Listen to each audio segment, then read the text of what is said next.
Hello, everybody, and welcome back to my YouTube channel. And welcome back also to the series of chess game reviews. Today, we're going to be using a different platform, leechess.org, and this is a 5 plus 0 casual blitz game which I played anonymously on Leechess.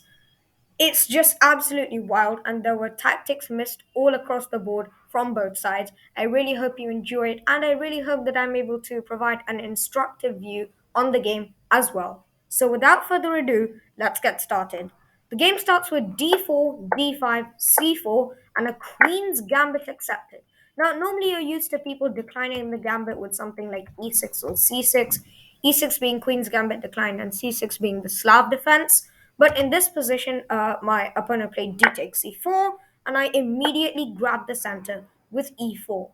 And as early as move three, my opponent threw a surprise. Like normally, you're used to people, either beginners normally, playing b5 to hang on to the pawn, or just normally continuing development with like knight c6 or knight f6, or maybe, say, moving the bishop out to e6 or something. But in this position, my opponent played e5.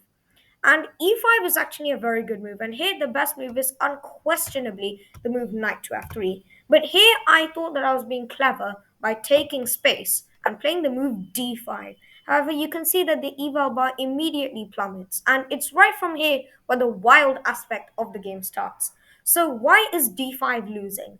d5 is losing because of the move knight to f6. And suddenly e4 is hanging. You realize that you have simply overextended your center, and now your position is very weak. So here I played the move knight to c3. This is once again an inaccuracy. You should really be playing bishop g5, pinning the knight to the queen. But I played the move knight to c3, and opponent played bishop g4. So why is bishop g4 just an awful move? Well, you shouldn't be moving a bishop into an attack if it can just be parried by an enemy pawn, because now you have to go back. That was just a complete waste of a move. And I know how people are like, never move the f pawn. There's no immediate way for black to attack the queen. Like the queen can't even move beyond e7 on this diagonal. So f3 is what I played, and it's a perfectly fine move in this position. The bishop goes all the way back to c8, a little bit strange, and now I take on c4. So look at this position. This is basically the dream position of a queen's gambit accepted, where I've regained the pawn, I've taken space, I've developed my bishop and my knight on c3, and I've got this nice little pawn chain from g2 to d5. My opponent here plays the move bishop to b4, and yes, this is going to be the first tactic missed. Here, there's a very simple queen a4 check, which forks the king and the bishop. Sorry, that's just a GitHub email that is showing there. And normally, queen a4 check doesn't win a piece, but that's because after queen a4 check, there's normally knight to c6. However, you cannot play bishop b4 here because knight c6 isn't possible, just pawn takes c6, okay? So here, queen a4 check just cleanly wins a piece. However, I do not find this move and instead play bishop to d2. Now, bishop d2 brings the eval all the way back down to zero because it completely misses the chance to win material and is also way too passive. Here, my opponent should play a move like c6, looking to break apart the pawn chain, but instead plays short castle, and now this threat is no longer there. I now play the move f4, and once again, this is now losing due to simply pawn takes f4. You realize that you cannot be weakening your king like this because a move like bishop takes f4 is not even possible. Knight takes e4 is here. Remember that this knight cannot take this knight due to the pin on the king. So f4 is a very bad move. This is not a Vienna gambit where you can just play f4 as and when you want. However, my opponent goes back to his original plan of bishop g4, which he had literally played on move 5 and is now returning to on move 9. This time he can't be repelled by f3 because now I've played f4. So here I play knight f3. This is once again bad. You must pull your bishop back to e2, and it's a little bit hard to find the reason why you should do it. It's just that the engine somehow really hates the move knight f3 because now taking on f4 is very strong, and that is actually what happened in the game. Here I played bishop takes f4. Whoa, my computer just lagged a bit there. Bishop takes f4 is really bad. It's in fact -3 after black plays the move rook e8 with some serious pressure here. Remember that now all of these pieces see the e4 pawn, and this knight is just a fake guard. It's completely pinned, you can see. So after the move bishop takes f4, my opponent took on f3. Again, why are you doing this? Now I can simply take with the queen and I don't even have to damage my pawn structure.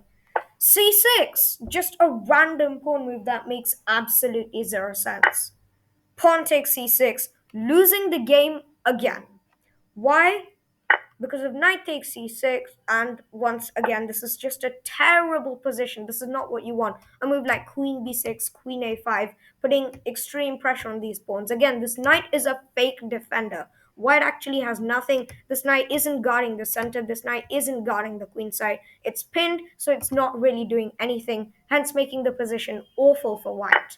My opponent again takes on c3, extremely trade happy, trading when there's absolutely no reason to do so. B takes on c3, b takes or queen takes are quite similar, and now queen e7. So queen e7 is again losing the game due to this tactic, bishop to d6. And you have pinned the queen to the rook, and once the queen moves, you can simply take the rook. However, I am a very principled chess player. When I see that my king is potentially exposed, I always bring it to safety, lining up the rook and the queen, and it should be an amazing move, except it's now minus 7.5 for black. Queen c5 check here will check the king and attack the bishop, and black will just win a piece. It's simply tragic how in this position short castles is literally one of the worst moves you can play on the board. I mean, apart from maybe hanging your queen in one move, the move short castle is absolutely awful. But here my opponent plays the move knight a5, and wow, what a terrible move that is. Knight to a5 does negative things, okay? It now once again hangs this tactic bishop to d6 and attacks the bishop, but what's worth more than a bishop? A queen. You might as well go and attack it. Concept of danger levels here. Queen e8, by the way, I did not come up with the term danger levels. It's simply from the Gotham Chess YouTube channel. You should definitely check it out. Queen e8, bishop takes f8, queen takes f8, and here the position, even though I'm only up 2 points of material and my bishop is hanging, it's plus 7. It's plus 7 because of a tactic here. Bishop takes f7 check, a quite common tactic, and here the best move is king h8. But say if you play queen takes bishop, the move e5 just wins back a piece, because if the knight moves, you can play queen takes queen check, king to h8, then you sacrifice the queen so that it gets taken, and now it's a back rank checkmate. So here there was this pretty idea of bishop takes f7 check, which I obviously miss. So after queen takes f8, I played the move e5 instead of bishop takes f7. Now this is good too. Yes, once again, queen c5 check here attacks the king and the bishop two ways, as the knight is already attacking it. But my opponent here just played knight takes bishop, which is also perfectly fine. Pawn takes f6, and here is my opponent's last chance to save the game. Here you must play g6, because your king here is so weak. The pawn has already reached f6, and it will wreak serious havoc if the move f takes g7 is possible. So my opponent plays rook d8, and now the eval bar is virtually made. It's going to be like plus 30, plus 60, and yeah, it is in fact made in 10 if I play the move f takes g7. But here I decided to trade rooks first. Now this is not the worst strategy in the world. Now you can play the move f takes g7 or the move queen g4 with a huge attack on the king, and I play f takes g7. Now king takes g7 is another blunder. You can see tactics are really being missed all over the board. The best move here is the move queen e7, but this is simply an engine choice. I don't fully comprehend this move. King takes g7, queen f7 check, and here this is a check protected and is attacking the knight. Now here the best move is king to h8. However, my opponent did not go to h8 and instead decided to run the king out.